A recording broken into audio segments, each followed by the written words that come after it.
රාජපක්ෂ පවුලට කවුරු හරි අතනෝඩු ගත්තාම නැත්තම් එන්න කිව්වාම ඒ තැනට එන්න බැරි ප්‍රශ්නයක් තියෙනවා. මේ රටේ ඉතිහාසයේ කවදාවත් මේක උනේ නැහැ. හැම නායකයාම CID එකට එන්න කිව්වම CID එකට ගිහිලා තිබුණා. කවුරුත් උද්ඝෝෂණ කරපු එකක් අපි දැක්කේ නැහැ. ජේ.ආර්. ජයවර්ධන ජනාධිපතිතුමා වේවා, ප්‍රේමදාස ජනාධිපතිතුමා වේවා, විජේතුංග ජනාධිපතිතුමා වේවා, චන්ද්‍රිකා කුමාරතුමා වේවා, එයාව උසාවියටත් ගෙනියන් දඩත් ගැව්වා. කවුරුත් කියලා උද්ඝෝෂණය කරන්නේ. චන්ද්‍රිකාට බැරිද සෙනගක් අරන් ගිහලා උද්ඝෝෂණය කරන සුප්‍රීම කෝට් එකේ ඉස්සරහා. පුළුවන්. බණ්ඩාරනායක නමට මිනිස්සු ඉන්නවා එන්න ඕන තරම්. ඒව කෙරුවේ නැහැ. හැබැයි මුන් හොරකම් කරලා තියෙන තරමට මුන්ට කාවත් එන්න කියලා වචනයක් කියපෙන්නම මුන් අප්සෙට් ගහනවා. දැන් ડોક્ટર වික්‍රම බාව ගිහලා බැංකුවේ ගිණුමක් අරිනවා. එයාගේ ගිණුම අංකය 222යි වීනා ડોක්ටර් අද මෙතන ඉන්න පුළුවන්ද? එහෙම නැත්නම් මේක එයාගේ ලේකම්ගේ නම්බරේ 333 වී කියලා කිව්වම ඒ ලේකම්ට මෙතන ඉන්න පුළුවන් වෙයිද? ඒක මම නම්. ඇයි මේ දෙපිට පිළිවෙත පොලිසියෙන් අපි කියනවා මේ මහින්ද රාජපක්ෂලාගේ මේ විරුද්ධතාවය වලට බය වෙලා පොලිස් රාජකාරී කරන්න බෑ. මේව කරන්න ගියපු ඉඳා තමයි අර ඩීවී උපුල් ත්‍රස්තවාදියෙක් වශයෙන් කතා කරලා තිනවා. අපි දැක්කා ටීවී එකේ පෙන්නනවා ඩීවී උපුල් කියන දීවර ඇමතිවරයා පළාත් සභාවේ කියනවා පොලිසියට ගල් ගහන්න ඕනේ. මේ FCID බ්‍රාන්ච් එකේ ඉන්න ඔක්කොටම ගල් ගහලා මරන්න ඕනෙලු. මහින්ද රාජපක්ෂ ආණ්ඩුව ආවොත් ඒකයි කරන්නේ. මහින්ද රාජපක්ෂ ආණ්ඩුවකේ කියලා ලොකු ඊනක් දකින්නේ. ඒක දැන් ජනාධිපතිතුමා ප්‍රකාශ කළා තිබුණේ. මගේ අත් දෙක තද කරලා තියෙන්නේ.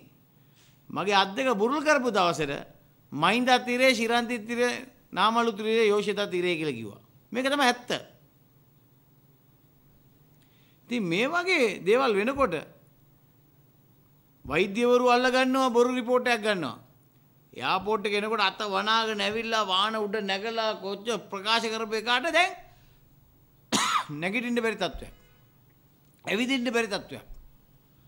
ශිරන්ති රාජපක්ෂට FCID එකට යන්න බැරි තත්ත්වයක්. මහින්ද රාජපක්ෂට බ්‍රයිබරි එකට යන්න බැරි ප්‍රශ්නයක්. මේ නීතිය ඔක්කොටම කියනුනේ. එමනම් අපි ඉරේ ඉන්න සියලු දෙනාටම ඉල්ලනවා.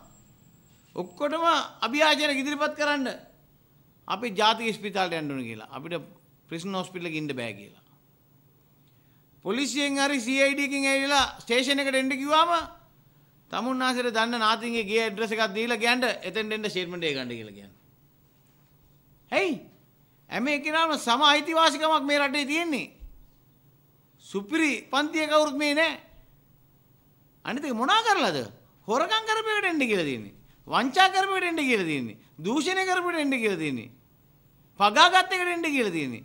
මේවා බලාගන්න අද උදවිය ඉන්නවා. අපි කියන්නේ කරුණා කරලා මේ දේවල් වලින් වැළකී සිටලා රාජකාරිය අකුරට කරන ආණ්ඩුවක් බවට මේක පත් කරගන්න කියලා අපි කියනවා. ඒ වගේම දමුදස නායක සහ ජයරාජ් ෆර්නැන්ඩෝපුල්ලගේ ඝාතනය අපි පොලිස්පතිතුමාට අද ලිපියක් යවනවා. මේ ඝාතනය ගැන පරීක්ෂණයක් අලුතෙන් පටන් ගන්න ඕනේ. ඒවල විස්තර අපි ගාව තියෙනවා. අපි අද පොලිස්පතිතුමාට ලිපියක් මගින් ඉදිරිපත් කරනවා. දමුදස නායක සහ ජයරාජ් ෆර්නැන්ඩෝපුල්ලගේ ඝාතනය වහම පරීක්ෂණ පටන් ගන්න අලුතෙන් පරීක්ෂණයක් පටන් ගන්න ඕනේ කියන ඉල්ලීමක් අපි මේ අවස්ථාවේ ප්‍රකාශ කරනවා. ඒ වගේම අපි දැක්කා ජනාධිපතිතුමා ප්‍රකාශ කරනවා කුඩු සම්බන්ධයෙන්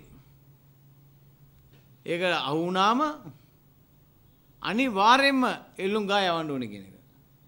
මේක අපි ඉතා ඉහළින්ම මේක පිළිගන්නවා. පිළිගන්නවා විතරක් නෙවෙයි පුළුවන් ඉක්මනට මේක ක්‍රියාත්මක කරන්න ඕනේ. يعني මුළු ලෝකෙම මේක තියෙනවා.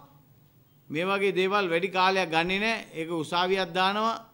දැන් ජනාධිපතිතුමා ප්‍රකාශ කරුවා ගිහිලා යාපනයේ විශේෂ උසාවියක් දානවා කියලා අර මිනිමරුන් වෙනුවෙන් දූෂණය කරලා මිනිමරලා දාලා ගෑනු ළමෙක්ව දූෂණය කරපු එකට ඒ වගේම කුඩු වලට වෙනමම උසාවියක් දාලා හරි කමක් නැහැ මාස කිහිපයකින් ඒ නඩු තීන්දුව ලබා දීලා හෙල්ලුම් ගාට යවුවා නම් මේ රටේ මේ වැරදි කරන එක උඟාක් දුරට අඩු වෙයි කියන එක තමයි මට කියන්න තියෙන්නේ. ඒ වගේම අපි දැක්කා තුම්මුල්ලේ විමලගේ ගෝලයා මුසාමිල් මහත්මයා. එයාට අර ජාතික ලයිස්තුවෙන් මහින්ද රාජපක්ෂ නම තිබුණාට කපලා දැම්මා. දුන්නේ නැහැ. එයාට ඕන එකේක දැම්මා විමල්ට ඕන එකේක දැම්මේ නැහැ. දැන් එයා ප්‍රකාශ කරනවා එක්සත් ජාතීන්ගේ සංවිධානයේ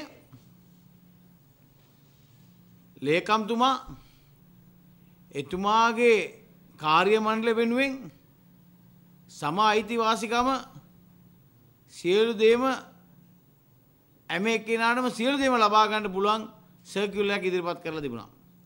මෙතුමා දැන් ඒක අල්ලගෙන ප්‍රකාශයක් කෙරුවා සමලිංගිකතාවය ලංකාව ඡන්ද දුන්නා. ඒක රනිල් වික්‍රමසිංහ මහත්මයාගේ උමනාවටද මංගල සමරවීර මහත්මයාගේ උමනාවටද මේ ඡන්ද දුන්නා කියලා එතුමා ප්‍රශ්න කරලා තිබුණා.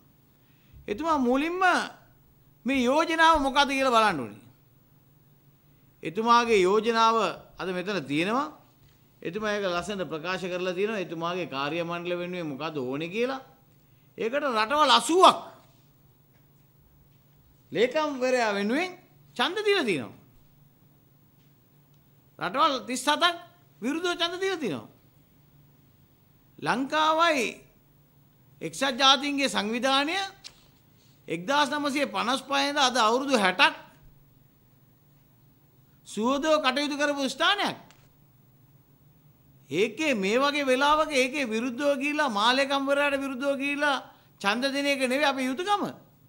අද මේ රටේ සම්පූර්ණ නමම ශ්‍රී ලංකාව කියන නම විනාශ කරපු රාජපක්ෂ පවුල මුළු ලෝකෙම ලංකාව දිහා වපරැහෙන් බලාගෙන ඉන්න වෙලාවක එක්සත් ජාතීන්ගේ සංවිධානයත් එක්ක අපි හිටපු නිසා තමයි මේ යාපාලන විශ්වාස කරපු නිසා තමයි ඒගොල්ලෝ මොකද කෙරුවේ මහින්ද රාජපක්ෂ කෑ ගාගෙන ඉරපු විදුලි පුටිය අද මාස 6කින් කල් දැම්මේ. බොරුවනේ ගැව්වේ කෙබරනේ ගැව්වේ. මාව ගෙනිනවා මාව මරනවා අර ඉන්දියාවේ කරුණානීතිව එරස් කරනකොට කෑ ගැව්වා වගේ අනේ මාව උස්සන් යනවා මාව මරනවා කියලා කෑ ගැව්වා කරුණානීති. ඒ වගේ දැන් මෑත් කෑ ගන්න ගත්තා. මාව විදුලි පුටියට ගෙනිනෝ කියලා කෑ ගැව්වා. විදුලි පුටියක් ආවේ නැහැ. අද වෙනතුරු කවුරුත් ඉල්ලීමක් කරුවේ නැහැ මහින්දව දෙන්නේ විදුලි පුටියේ වාඩි කරන්න කියලා. පුටියක් ඇත්තෙත් නැහැ. විදුලි පුටියක් ඇත්තෙත් නැහැ.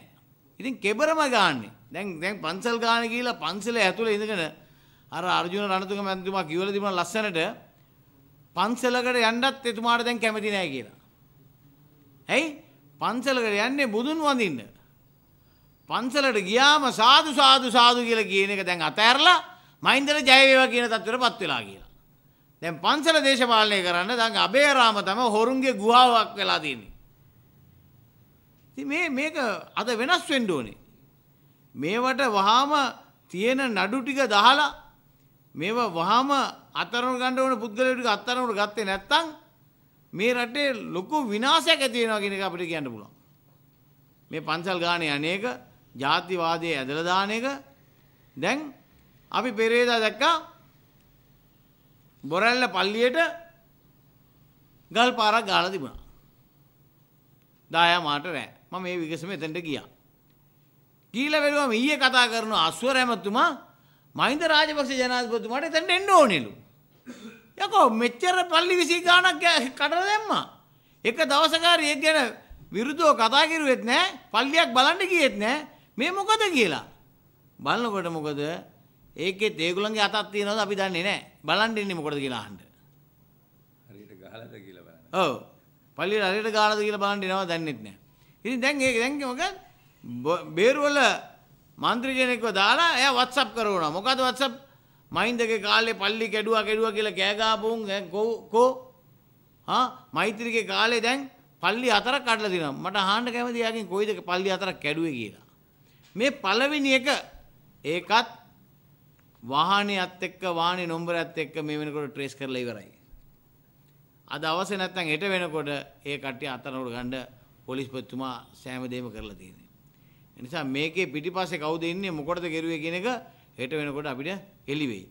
මේ වගේ දේවල් කරලා මහින්ද රාජපක්ෂ ජනාධිපතිතුමා මේ රටේ බලය අල්ලන්න හිතනවා නම් ලොකු වරදක් කරලා තියෙනවා. දැන් බලන්න අම්මාව ගෙනියනකොට කතානායක නිවසේට එක පැත්තකින් බොඩිගාඩ් තාත්තා අනිත් පැත්තෙන් පුතා නේවි යුනිෆෝම් ගාලා තමයි බොඩිගාඩ් වැඩ කරන්නේ. මේක තමයි යාපාලනේ. මෙච්චර නිදාස දීලා තියෙනවා. ඉතිහාසයේ කිසිම වැරදි කරපු නායකයෙකුට මේ වගේ නිදැල්ලේ යන්න දීලා නැහැ කොයි ආණ්ඩුවත්. දැන් මේවා හරියාකාරව කරන්නේ නැහැ කියලා අපි බයිනකොට එතුමා කියලා ප්‍රකාශ කරනවා දිගින් දිගටම මේ අපිව පලි ගන්නවා කියලා. මේක පලි ගන්නව වැඩක් නෙවෙයිනේ. මේක කෝටි ගණන් ප්‍රකෝටි ගණන් මුදල් හොරකම් කරුවා. පෞල් පිටින් හොරකම් කරලා තියෙන එක තමයි අපි කතා කරන්නේ. ඒ නිසා නීතිය සියලු දෙනාටම එක විදිහට ක්‍රියාත්මක වෙන්න ඕනේ කියන එක තමයි අපේ ඉල්ලීම.